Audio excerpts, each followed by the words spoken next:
YS Rajareddy తండ్రి గారి పేరు వైఎస్ వెంకటరెడ్డి.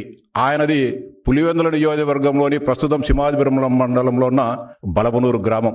దాదాపు 11 మంది సంతానంతో ఆయన కుటుంబ భారాన్ని మోయలేని పరిస్థితిలో ఒక మధ్యతరగతి రైతుగా జీవించేవాడు. అదే సందర్భంలో ముఖ్యంగా రాయలసీమ ప్రాంతాల్లో కరువు కాటకాలు ఉండడంతో ఆయన తన పిల్లలను చదివించుకోవడానికి అనేక రకాలుగా ఆర్థిక ఇబ్బందులు పడే సమయంలో బ్రిటిష్ మిషనరీస్ సంబంధించిన ఫాదర్లు అంటే క్రైస్తవ మిషనరీలు భారతదేశంలో అనేక మందిని అంటే పేదరికాన్ని ఆసరా చేసుకొని వారికి ఏదో విధంగా ప్రలోభపెట్టి వారిని క్రైస్తవ మతంలోకి చేర్చుకునే కార్యక్రమాన్ని అతి వేగంగా జరిపే పరిస్థితులలో వైఎస్ వెంకటరెడ్డి గారు కూడా క్రైస్తవ మతం పైన గౌరవం లేకుండా కేవలం తన ఆర్థిక అవసరాలకు క్రిస్టియానిటీని వాడుకుందామనే ఒక ఆలోచనతో క్రైస్తవ మతంలోకి మారడం జరిగింది.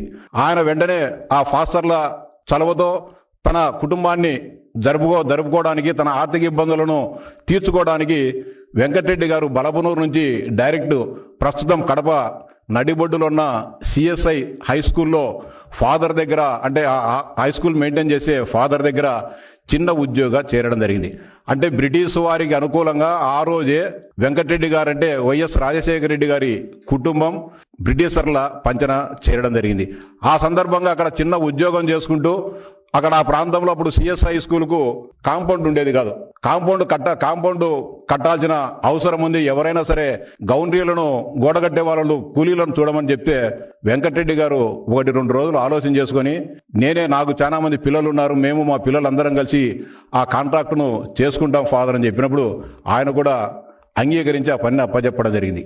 ఆ సిఎస్ఐ స్కూల్కున్న కాంపౌండ్ను బాగా సమర్థవంతంగా కట్టి ఫాదర్ దగ్గర వైఎస్ వెంకటరెడ్డి గారు మన్ననలు పొందడం జరిగింది. ఈ సందర్భంగా భారతదేశ వ్యాప్తంగా బ్రిటిష్ వారికి వ్యతిరేకంగా పెద్ద ఎత్తున స్వాతంత్ర పోరాటం జరుగుతూ ఉంది.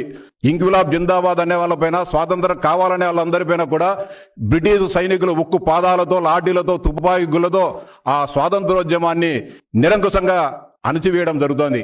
ముఖ్యంగా సీడెడ్ ప్రాంతం అంటే ప్రస్తుతం రాయలసీమ ప్రాంతానికి సంబంధించి మిలిటరీ బేస్ అంతా కూడా బళ్ళారిలో ఉండేది.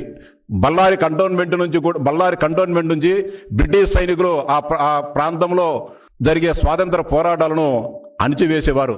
ఆ సందర్భంగా బళ్ళారి కంటోన్మెంట్ అధికారుల నుంచి కడపకు సంబంధించిన ఈ సిఎస్ఐ ఫాదర్కు ఒక లెటర్ రావడం జరిగింది. ఇక్కడ ఉండే బ్రిటిష్ సైనికులకు మాంసం సరఫరా కావాలి, ఈ ప్రాంతంలో సరిగా దొరకడం లేదు, ఎద్దు మాంసము, ఎనుము మాంసము, ఆవు మాంసము వీటిని సరఫరా చేసే ఎవరైనా వ్యక్తులుంటే ఇక్కడికి పంపించమని చెప్పినప్పుడు ఆయనకు ఫాదర్కు వైఎస్ వెంకటరెడ్డి గారి గుర్తుకు రావడం జరిగింది.